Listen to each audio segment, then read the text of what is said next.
আমন্ত্রণ দীপ্ত বাণিজ্য সংবাদে। আপনাদের সাথে আছি আমি ইয়াসমিন সুমনা।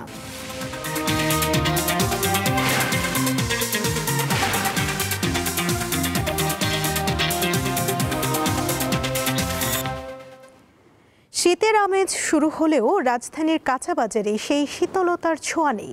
সবজির দাম কিছুটা চড়া, পেঁয়াজের দাম এখনও 100 টাকার উপরে, তবে স্থিতিশীল রয়েছে চালের বাজার। রাজধানীর কারণ বাজারে সাপ্তাহিক ছুটির দিনে ঢু মারতেই দেখা যায় ফুলকপি, বাঁধাকপি, শিম, বেগুন, মূলা, শালগমে পূর্ণ দোকান। তবে শীতের সবজির সরবরাহ বাড়লেও দামের অস্বস্তি ক্রেতাদের মুখে। বেশি আছে, একটু না, বেশ ভালোই বেশি আছে। এখন এই সময় আসলে কমার কথা, তবে শীতের সবজিগুলো ঢুকতেছে, তো আশা করি 2-1 দিনের মধ্যে কমবে। কিছুদিন আগে সিম নিছি আমরা 120 টাকা কেজি, এখন আমরা 70 টাকা 80 টাকা হলে পাইতাছি। একটু বেশি, তবে এখনো তো ডিসেম্বর আসে নাই, ডিসেম্বরে কমে যাবে। শিগগিরই দাম কমার কোনো ইঙ্গিত মেলেনি বিক্রেতাদের কাছে। বাঁধাকপি হচ্ছে 40 টাকা পিস, বড় বড় পিস, আর ফুলকপি যেটা একবার সবচেয়ে বড় ওটা 50 টাকা, একটু ছোট ওটা 40, আর সবচেয়ে ছোট যেটা ওটা 35-30 এরকম বিক্রি হচ্ছে। আশা করি শীতে আরো কমবে। পেঁপে 30 টাকা, লাউ বেশি 50-40, মূলা 30, জালি কুমড়া 50, মিষ্টি কুমড়া কেজি 40। আলু ছিল কালকে 150, আজকে 120 টাকা। বেগুন ছিল কালকে 120, এখন আজকে বেগুন 80 থেকে 90 টাকা। সিম ছিল কালকে 120 টাকা, আজকে 80 টাকা কেজি। পেঁয়াজের ঝাঁজ এখনো কমেনি, প্রতি কেজি বিক্রি হচ্ছে 110 টাকায়। দাম কমেছে আদা রসুনের। রসুন 70 টাকা পেঁয়াজ হয়েছে 120 টাকা বেশি, অনেক 110 টাকা বেচা লাগতেছে। অনেক দাম বাড়া, পেঁয়াজের দামটা বাড়া, রসুনের দাম কম, আদার দামও কম আছে। সব ধরনের মাছের সরবরাহ বেড়েছে, ফলে কমেছে দাম, এমনটাই দাবি বিক্রেতার। তবে ভিন্ন মত ক্রেতার। মাছের দাম কেজিতে 20-30 টাকা করে কম। বাজারে কোনো মানুষই আসে না, এই শুক্রবারে দিয়ে করবে না, গাম ছুটে যায়, কথা কওয়ার সময় থাকে না। চিংড়ি মাছ আমি 650 বা 700 করে কিনি, আজকে 750 করে কিনতে হয়েছে। তারপরে ভেটকি মাছটা এক্সপেক্টেড ছিল যে 700 টাকায় পাবো, 750 টাকা কিনতে হয়েছে। সো এরকম একটু বেশি মনে হচ্ছে। গত মাসে থেকে কিনছিলাম না, বলছে মাছ একটু দাম বেশি, সব মাছই 20 টাকা 30 টাকা করে বেশি। বাজারে নতুন চাল আসতে শুরু করায় দাম কিছুটা স্থিতিশীল, আটার দামেও আসেনি পরিবর্তন। কাটা পড়ছে, এই 15-20 দিনের মধ্যে বাজার ঢুকবে, দাম আমার মনে হয় আরো কিছু কমবে। পুরাতন চালগুলার দাম একই আছে, তো মোটা চাল আর ওই যে বিয়ার 28 চাল এগুলা কিছুটা বাজার কমের মধ্যে আছে। আটা ছিল 2 কেজির প্যাকেট 105, এখন 115 টাকা, কেজিতে 5 টাকা বেশি। কারণ বাজারে গরুর মাংস বিক্রি হচ্ছে 750 টাকায়, আর খাসির মাংস বিক্রি হচ্ছে 1200 টাকায়।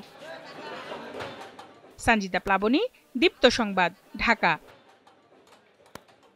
বাংলাদেশের সবুজ প্রযুক্তি, পাট, বস্ত্র ও ওষুধ শিল্পে বড় ধরনের বিনিয়োগে আগ্রহ প্রকাশ করেছে চীন বিনিয়োগকারীরা। প্রধান উপদেষ্টা ডক্টর মোহাম্মদ ইউনূস ঘোষিত উৎপাদন খাতের রূপান্তর পরিকল্পনার অংশ হিসেবেই এই আগ্রহ এসেছে। রাষ্ট্রীয় অতিথি ভবন যমুনায় বৃহস্পতিবার প্রধান উপদেষ্টার সঙ্গে বৈঠককালে এক্সপোর্ট ইম্পোর্ট ব্যাংক অফ চায়নার ভাইস প্রেসিডেন্ট ইয়াং দংনিং এ আগ্রহের কথা জানান। এ সময় তার সঙ্গে ছিলেন চীনের রাষ্ট্রীয় প্রতিষ্ঠান ইনস্টিটিউট অফ ফাইন্যান্স অ্যান্ড সাস্টেইনেবিলিটির প্রেসিডেন্ট ডক্টর মা জুন। প্রধান উপদেষ্টা বাংলাদেশ উৎপাদন কারখানা স্থানান্তরে চীনা প্রতিষ্ঠানগুলোকে উৎসাহিত করেন। তিনি বলেন, দেশের বিপুল তরুণ কর্মশক্তি ও বন্ধ রাষ্ট্র পাটগুলো যৌথ উদ্যোগে ব্যবহারের বড় সুযোগ তৈরি করেছে।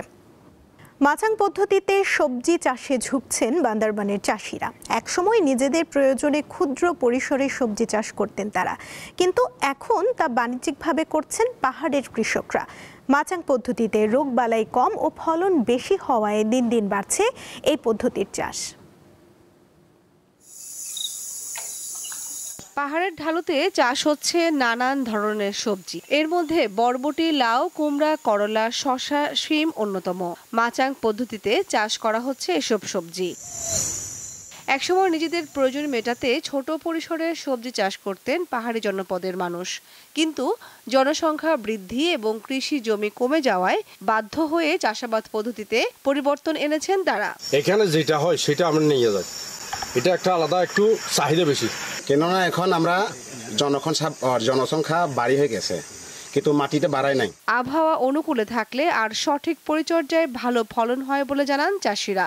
এছাড়া পাহাড় ধস রোধে ভূমিকা রাখছে এই পদ্ধতির চাষাবাদ। পাহাড়ের ঢালুতে মিষ্টি কুমড়া চাষ হয়, আবার মারফা চাষ হয়, শসা চাষ হয়। আর এখানে বরবটি খেতি করিয়ে, কিন্তু দাম কম, পেঁয়াজ ফাঁসের দাম কমে না।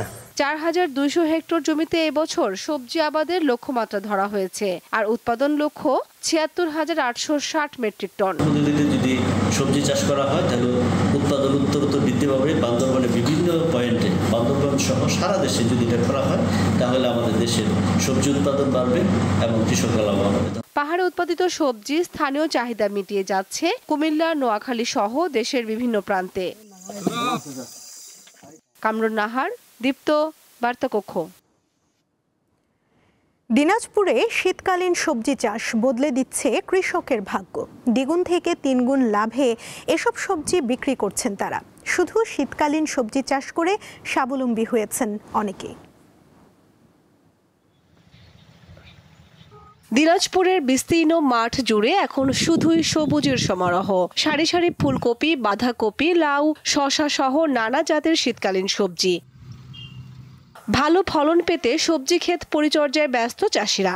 আগে এক মৌসুমে সীমিত আয় ছিল, বর্তমানে ভালো ফলন ও লাভ বেশি হওয়ায় আয় বেড়েছে কয়েক গুণ। জমি থেকেই সবজি কিনে নিচ্ছেন পাইকাররা। দাম পাইলে লাভ হয়। যদি 50 টাকা 60 টাকা বেচা যায়, মনে করেন যে এই 12 মাটির মনে করেন যে 50-60 ফলন দিছে, দামও বেশ ভালো পাইছি। আর এখন ভেন্ডি আবাদ করেছিলাম, ভেন্ডিও ভালো পয়সা পাইছি। সেপ্টেম্বর অক্টোবরে যদি বৃষ্টি হয় তাহলে এই সবজিটা আবাদটা মাইর হয়ে যায়। যদি বৃষ্টিটা না হয় তাহলে আবাদ ভালো হয় এবং এই এলাকার কৃষকরা লাভবান হয়। আমরা বর্তমানে করলা, তারপর শিম, বাইগন এগুলো লাগাইছি। বর্তমানে বাজার অনেক, এই পর্যন্ত আমরা প্রায় 30,000 টাকার করলা বেচছি। বীরগঞ্জের 25 মাইল ও প্রাণনগর এলাকা থেকে প্রতিদিন সবজি বোঝাই 10 থেকে 15টি ট্রাক যাচ্ছে রাজধানী ঢাকা সহ দেশের বিভিন্ন জেলায়। বীরগঞ্জ উপজেলায় প্রায় 500 হেক্টর জমিতে এবার শীতকালীন সবজির আবাদ হয়েছে। বিশেষ করে সিম কিন্তু 200 টাকা কেজি, ফুলকপি 100 টাকা কেজি। কৃষকরা একটু খরচ বেশি হলেও অধিক লাভ, এজন্যই তারা কিন্তু এই আগাম সবজি চাষের দিকে ঝুঁকছে। কৃষি বিভাগের মাঠ কর্মীরা সবজি চাষিদের সব ধরনের পরামর্শ দিয়ে সহযোগিতা করছেন বলে জানান তিনি। কামরুন নাহার, দীপ্ত, বার্তাকক্ষ। এই ছিল এখনকার দীপ্ত বাণিজ্য সংবাদে। এরপর দীপ্ত আন্তর্জাতিক সংবাদ দেখার আমন্ত্রণ জানিয়ে শেষ করছি। ধন্যবাদ সবাই।